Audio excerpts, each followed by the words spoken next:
नमस्कार, सत्यदर्शन न्यूज मध्ये आपले स्वागत आहे। मी पायल शहा। एक नजर टाकूया आजच्या ठळक घडामोडीवर। अंजली दमानिया यांचा छगन भुजबळ यांच्याबाबत मोठा दावा। राष्ट्रवादी काँग्रेसचे नेते छगन भुजबळ यांना मंत्रिमंडळात स्थान मिळालं नाही, त्यामुळे भुजबळ जाहीरपणे नाराजी व्यक्त करत आहे। परंतु त्यांच्या नाराजीची दखल पक्षाचे नेते अजित पवार यांनी घेतली नाही।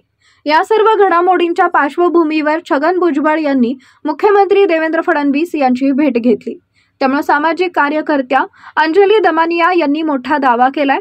भाजपमध्ये ओबीसी नेता हवा म्हणून हे सर्व नाटक रंगवलं जात असल्याचं त्यांनी म्हटलंय। पाल चुकचुकते की हे सगळं एक गेम प्लॅन तर नाही ना, कारण आपल्याला आठवत असेल मी फेब्रुवारी महिन्यातच म्हटलं होतं की भाजपच्या वाटेवर आहेत छगन भुजबळ। तर तेव्हा भुजबळ म्हणाले होते नाही नाही तसं काही नाही आहे, आमचा असा काही विचार नाही आहे, आणि ते अतिशय डिफेन्सिव्ह पद्धतीने त्यांनी ते म्हटलं होतं। त्याच्यावरनच मला ते वाटलं होतं की याच्यात नक्की दाल में कुछ काला आहे।